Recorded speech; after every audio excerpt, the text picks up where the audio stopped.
Very very good morning and a very warm welcome to all the beautiful aspirants. आप सभी खूबसूरत लोगों का तहे दिल से दोनों हाथों से स्वागत है आपके अपने इस प्लेटफॉर्म पर। मैं रोशन प्रताप सिंह। इस पहले लेक्चर में हम क्या देखने वाले हैं? Introduction of quantitative aptitude. अब ये क्वांटिटेटिव एप्टीट्यूड होता क्या है? तो क्वांटिटेटिव एप्टीट्यूड जिसे आप मैथमेटिक्स कहते हैं, जनरल कंपटीशन में क्वांटिटेटिव एप्टीट्यूड का जो ये वेटेज है बहुत इंपॉर्टेंट है। कौन से एग्जाम्स को टारगेट कर रहा होता है? तो हर वो एग्जाम जो आप सेंट्रल लेवल पर या स्टेट लेवल पर दे रहे होते हैं, जहां भी मैथ्स आता है वहां के लिए इंपॉर्टेंट है। चाहे आप एसएससी सीजीएल की तैयारी कर रहे हो या रेलवे की कर रहे हो या एसएससी जीडी की कर रहे हो, सीडीएस का कर रहे हो, सीपीओ का कर रहे हो, तो हर एक वनडे एग्जाम के लिए इंपॉर्टेंट और रेलेवेंट होने वाला है। बच्चे जो कई बार क्या होता है 10th तक ही मैथ्स पढ़ते हैं, वो इससे बहुत भय खाते हैं। तो ये लेक्चर उन सारे बच्चों के लिए बहुत इंपॉर्टेंट होने वाला है जिन्होंने 10वीं में मैथ्स छोड़ दिया था, किसी कारणवश उनका मैथ्स वीक है, और जाहिर सी बात है उन बच्चों के लिए तो बहुत इंपॉर्टेंट है जिनका ये मैथमेटिक्स पार्ट स्ट्रांग है। दोनों की स्ट्रेटेजी हम डिस्कस कर रहे होंगे एग्जाम में, ठीक है। जनरल अगर मैं एसएससी सीजीएल को रेफरेंस लेकर चलूं तो क्वांटिटेटिव एप्टीट्यूड में आता क्या है ये बात हम देखेंगे, ठीक है। तो दो सेक्शन आते हैं प्यारे बच्चों। ये दो सेक्शन कौन कौन सा होने वाला है? तो सबसे पहले ये दो सेक्शन आने वाला है किस फॉर्म में? तो आप एक बोलोगे, एक होता है अरिथमेटिक, ठीक है, एक होता है अरिथमेटिक और दूसरा होता है आपका एडवांस मैथ, ठीक है। दोनों का वेटेज क्या होता है? अगर मैं वेटेज की बात करूं तो लगभग दोनों का 60-40 का रेशियो रहता है, अरिथमेटिक और एडवांस का। क्लियर? तो ये दो पार्ट जो है वो हर एक एग्जाम के लिए कॉमन होने वाला है, ठीक है। अगर इस बात को ध्यान रख लो, कहते हैं कि maths is a language of universe. तो अगर आपका क्वांट सेक्शन स्ट्रांग है ना, तो कहीं ना कहीं आप जीत के दहलीज पर खड़े हो। तो हम देखेंगे कि कैसे क्वांट को स्ट्रांग करते हैं, ठीक है। सबसे पहले बात करते हैं अर्थमेटिक एडवांस और डीआई वाले पार्ट के वेटेज का, ठीक है। अर्थमेटिक में अगर मैं एसएससी सीजीएल की बात करूं या सीएचएसएल की बात करूं तो अर्थमेटिक में लगभग 10 से 12 क्वेश्चंस आपको पूछे जाते हैं, ठीक है। अगर मैं एचसीएफ एलसीएम को भी यहां काउंट कर लूं तो ये 14 क्वेश्चंस के लगभग अर्थमेटिक में पूछे जाएंगे। एडवांस के लगभग 10 क्वेश्चन मान लीजिए। एडवांस के 4 इंपॉर्टेंट टॉपिक है, वो मैं भी आगे डिस्कस करने वाला हूं। और ये है डेटा इंटरप्रिटेशन। आपने ये ग्राफ वाले क्वेश्चंस देखे होंगे, इस तरीके से डीआई वाले बेस्ड होता है, इस तरीके से या फिर इस तरीके से, इस तरीके से रिप्रेजेंटेशन, पिक्टोरियल रिप्रेजेंटेशन वाले क्वेश्चंस आपको देखने को मिले होंगे, ठीक है। तो हमने क्या देखा कि भाई मैथ्स के अंदर कौन कौन सी बातें होंगी? तो एक होगा आपका अर्थमेटिक सेक्शन, एक होगा आपका एडवांस सेक्शन, और तीसरा जो होता है प्यारे बच्चों वो डीआई सेक्शन होता है। 2 से 3 क्वेश्चंस देखने को मिलते हैं डीआई का। डीआई है क्या? तो DI is a reflection of arithmetic. इसके लिए आपको परसेंटेज का टॉपिक स्ट्रॉन्ग करना होगा, एवरेज स्ट्रॉन्ग करना होगा, रेशियो स्ट्रॉन्ग करना होगा, प्रॉफिट एंड लॉस स्ट्रॉन्ग करना होगा, ये सब चीजें स्ट्रॉन्ग करनी होगी, ठीक है। अब बात करते हैं वेटेज अर्थमेटिक का टॉपिक पे। तो अर्थमेटिक के टॉपिक क्या है? सबसे पहला टॉपिक जो है, जो बेस टॉपिक होता है, वो आपका परसेंटेज हो गया, ठीक है, प्रतिशतता, ठीक। फिर आपका प्रॉफिट एंड लॉस डिस्काउंट, ये दोनों एक ही टॉपिक है, इसकी वेटेज अच्छी खासी है एग्जाम में, ठीक है। एवरेज बहुत इंपॉर्टेंट टॉपिक है। रेशियो एंड प्रोपोर्शन बहुत ज्यादा इंपॉर्टेंट टॉपिक है। रेशियो एंड प्रोपोर्शन का ही आपका कंसेप्ट जब यूज होगा तो वो पार्टनरशिप में आ जाएगा, जिसको हम साझेदारी कहते हैं। उसके बाद आपका मिक्सचर और एलिगेशन, जिसको मिश्रण के सवाल कहते हैं, बहुत इंपॉर्टेंट है। दो तरीके के ब्याज होंगे, एक साधारण और ये चक्रवर्ती। ये मैं पूरी टॉपिक को डिस्कस कर रहा हूं, ठीक है, क्या क्या चीजें होने वाला है। साधारण और चक्रवर्ती दो इंपॉर्टेंट है, ठीक है। टाइम एंड वर्क और पाइप सिस्टम दोनों एक ही टॉपिक है, ठीक है। ये समय कार्य पाइप टंकी वाला क्वेश्चन। और तीसरा जो है टाइम स्पीड डिस्टेंस, और इसके अंदर ही आ जाएगा आपका ट्रेन्स, है ना, बोट्स एंड स्ट्रीम, और आपका होता है रेसेस वाले क्वेश्चन, रेस और गेम वाले क्वेश्चन आते हैं। तो ये भी काफी बड़ा, ये 12वां 13वां टॉपिक जो है काफी बड़ा टॉपिक। तो ये अर्थमेटिक का सेक्शन निकल कर आ गया। तो अर्थमेटिक में सबसे इंपॉर्टेंट कौन सा है? तो आप बोलोगे सर प्रॉफिट एंड लॉस बहुत इंपॉर्टेंट है, रेशियो एंड प्रोपोर्शन बहुत इंपॉर्टेंट है, एलिगेशन बहुत इंपॉर्टेंट है, दोनों ब्याज बहुत इंपॉर्टेंट है, टाइम एंड वर्क बहुत इंपॉर्टेंट है, और ये बहुत ही ज्यादा इंपॉर्टेंट है। ये बात हो गई अर्थमेटिक की। जनरली देखा गया है कि बच्चों को अर्थमेटिक में मजा इसलिए आता है क्योंकि वो कनेक्ट करते हैं कि भाई मेरी 60 की स्पीड से चाल चल रही है तो मैं 3 घंटे में कहां पहुंच जाऊंगा, तो 60 की स्पीड से 3 घंटे तक चलाऊंगा तो 180 पहुंच जाऊंगा। 5,000 रुपए बैंक में जमा किया तो 10% पर कितना ब्याज मिलेगा। तो ये सारी चीजें हमने 10वीं तक कर रखा था, और ये सारी चीज हम डेली लाइफ में यूज कर रहे हैं। कि एक दुकानदार है, वो 500 का सामान खरीद कर लाता है एक शर्ट, और अपने कस्टमर को 540 पर बेच देता है, तो बताओ कितने का प्रॉफिट हुआ। ये सारी चीज अर्थमेटिक का पार्ट होता है, ठीक है। अर्थमेटिक के बाद जो बच्चे नाक मचोड़ते हैं ना थोड़ा, वो किस में आ जाते हैं? एडवांस में। क्यों? क्योंकि इसमें प्रॉपर्टी ओरिएंटेड क्वेश्चंस निकल कर आते हैं। अब एडवांस की बात करें तो एडवांस में number system deadly important topic है, बहुत काफी बड़ा टॉपिक है। एलसीएम एचसीएफ जिसको हम लघुत्तम और महत्तम समात्वर्तक कहते हैं, सरलीकरण के क्वेश्चंस हो गए। ठीक है, इन तीनों को आप अर्थमेटिक में भी काउंट कर सकते हो। क्लियर है ये?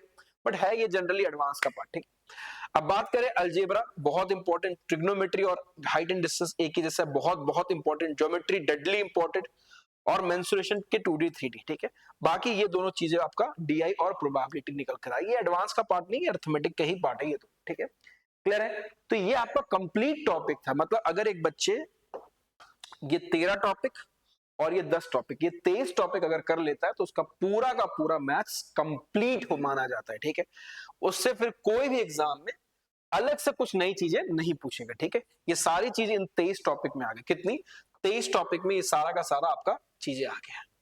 अब सर टॉपिक तो समझ गए, अब पढ़ना कैसे? मेरा मैथ्स वीक है तो मैं कैसे पढ़ूं?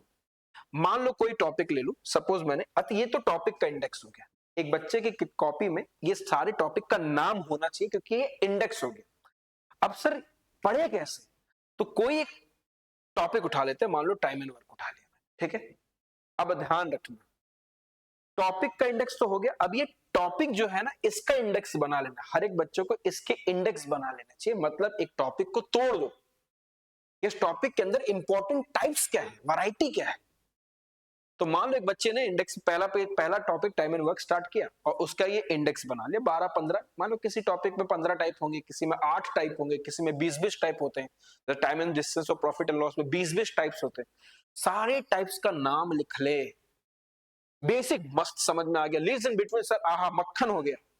लीव्स बिफोर कंप्लीशन में सर थोड़ा सा दिक्कत है। वेजन से सैलरी सर बिल्कुल भी पल्ले नहीं पड़ा, ये समझ में आ गया, ये समझ में आ गया, ये समझ में आ गया, ये समझ में आ गया, सर ये पल्ले नहीं पड़ा।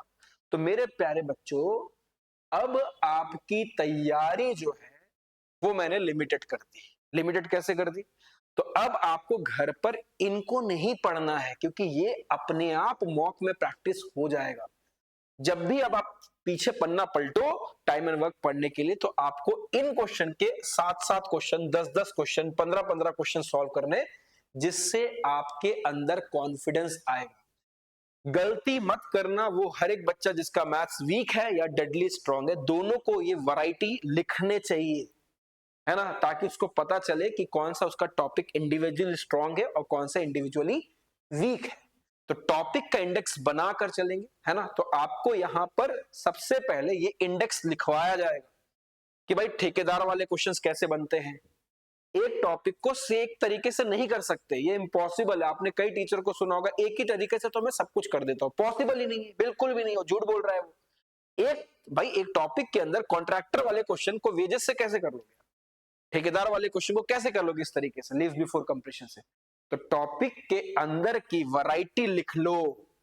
पूरा मैथ्स वीक है ये बात मत बोलना, वरना फिर छनोगे ऊपर जाकर तेल में, ये पाप है। और पाप में फिर कढ़ाई में तेल में छनते हैं फिर लोग ऊपर। पूरा मैथ्स वीक है ये मत बोलना। जब आप टॉपिक को पढ़ोगे तो आपको पता चलेगा यार ये 2-3 टाइप मुझसे अच्छे से नहीं हुआ, 3-4 बहुत अच्छे से हो गया, और 4 टाइप तो समझ ही नहीं आया। तो प्यारे बच्चों, आपने अपनी स्ट्रेटेजी बना ली, टाइप का नाम लिख लिया, अब उसकी प्रैक्टिस कर लो बस। इसके मान लो अगर इसकी दिक्कत है, 10 क्वेश्चन फोड़ दो, क्वेश्चन हम प्रोवाइड करवाएंगे आपको। 10 क्वेश्चन इसके फोड़ दिए, इसमें थोड़ा थोड़ा ठीक था, थोड़ा बहुत 5-7 क्वेश्चन इसके कर लो, इनको छेड़ो मत, ये अपने आप मॉक में हो जाएंगे। ठीक है, तो ये हुआ टॉपिक का इंडेक्स, आपको लिखवाया जाएगा। हर एक टाइप को 12 से 15 टाइप में तोड़ा जाएगा। ठीक है, अब दो लोग मान लो गजोधर है, ठीक है, गजोधर और एक रामलाल है, दोनों का मैथ्स एक जैसा ही है लगभग, लेकिन फिर भी गजोधर की सिलेक्शन हो गया और रामलाल अटका पड़ा हुआ है।